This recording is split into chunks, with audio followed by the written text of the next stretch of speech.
So some important comments coming in from the B20 Summit in New Delhi. We'll take it back to Shereen Bhan, our colleague who's in conversation with all the corporate top honchos. Shireen, over to you.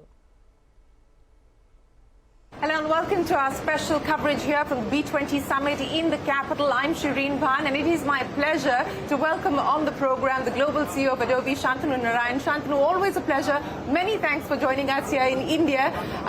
What a week it's been. We've landed on the moon quite literally. We've had an 18-year-old chess prodigy almost make it, but a long distance to go. Global CEOs and trade ministers gathered here at the B20. What's the big message that you take away from the summit so far? Well, clearly the future is bright, Shireen, but a highlight for me is always being on your show. So thank you for having me. It's great to have you back. I think the excitement is just palpable. And for us, I think we always look at it from digital and AI. That's the panel that I was on. And, the amazing advancements that technology has done to, spur the economy, everything from investment in payment schemes to a digital infrastructure to mobile devices. And, we're biased, but we think that technology is in many ways such an enabler for societal improvement. And so I think, I have been actually struck by how much in each of the groups, when they talked about the B20 groups, how much they emphasize the importance of technology. That was really nice to see. No, and I will talk about technology in a second, but let me dive down into India and Adobe's plans for India. I mean, you've been a long-term committed investor. 25 years now in India? You've just opened a new facility in Bangalore. Take me through where plans specifically for Adobe are in light of the many changes that you're seeing and the opportunities, more importantly, that you're focusing on. Well, we've been extremely excited always about, the incredible talent that exists in this country. And so when I used to come here, it was always about talent and how do we attract and retain talent. I think there are two things that have changed, I think, in the economy that are equally exciting for us. The opportunity to enable businesses, their digital transformation. As you know, we have a business that targets the chief revenue officer, the chief digital officer, the chief marketing officer. And, companies like Air India or financial services institutions like ICICI or HDFC or retail institutions, I think the way they are using technology to engage with customers. So the business opportunity associated with Adobe in India has also exploded. So it's not just about what we can develop here, but it's also about selling. And I would say the third part that actually has been exciting is we've built some fundamental technology platforms. We have one called the Adobe Experience Platform that allows people to store their profiles, and then people can engage with customers or support these customers or do commerce with the customers.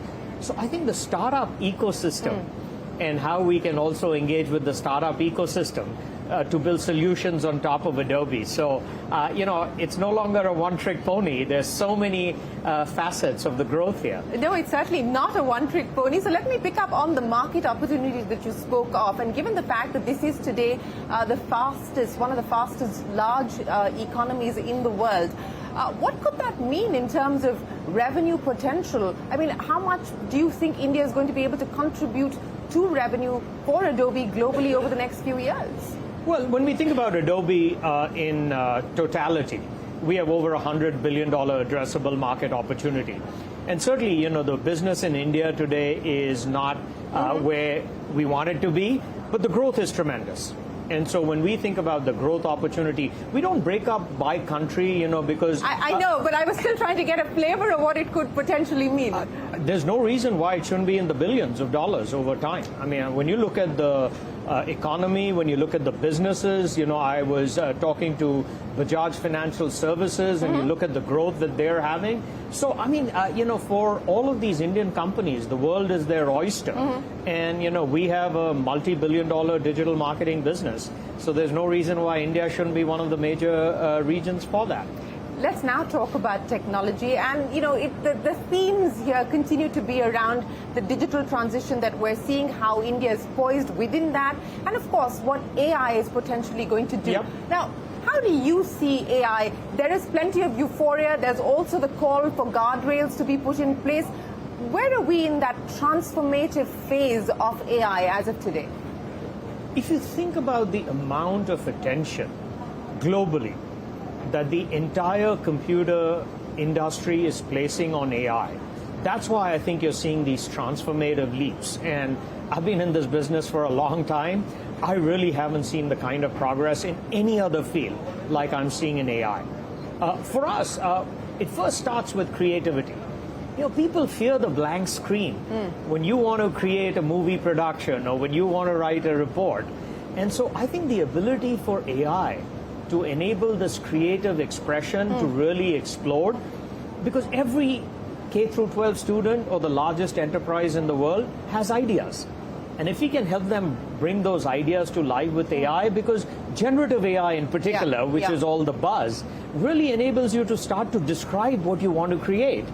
And the computer takes care of it for you. And, you know, we've always been about how do we make the task at hand, you know, get more and more invisible so you can focus on the output. So I think generative AI and creativity, when you actually look at the traffic for this new product that we created called Firefly, the traffic in India is tremendous.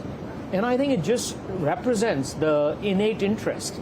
You know, whether you're a K through 12 student or whether you're one of these largest SI companies, you're doing content automation, content production, content localization, content personalization. And so I think the reduction of a lot of these mundane tasks is going to change. And, you know, I think creative is going to be both at the front end of that process, allow that creative expression to really explode, and at the back end of that process, which is the automation and the production and the distribution and the personalization to really happen. So from a business opportunity, we think it's incredibly exciting. You know, you talked about Firefly, and that is your sort of answer to this generative AI space that we are currently talking about. But what about monetization, and how long before we actually start to see it delivering on its true monetization potential? When we think about AI, and when we think about Adobe in aggregate, we've always said, how do we get more people to our platform? And, you know, it's not just about the creative professionals at the top of the pyramid. It's the halo effect of that with communicators and then with consumers. So we've always been a company, when you think about PDF and the number of people who use it. So the way we would talk about monetizing it, first, we are going to have with Firefly as well as with Adobe Express, which just recently launched. It's a brand new version of people using a web-based browser to create content. We will have a freemium model. So you can come in, you can trial it out, you can perhaps use a certain number of generations.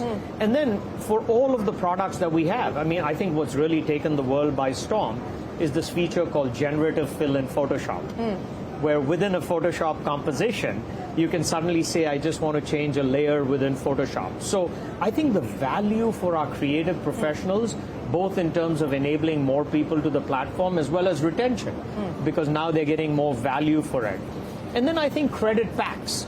And what we mean by credit packs is the ability for people to say, as I want to use more and more generations, I'm going to, you know, be willing to pay for it. So I think we have a multi-faceted approach for monetization.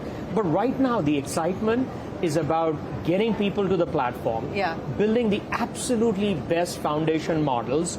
Adobe decided we have to have our imaging model. We will have our vector model.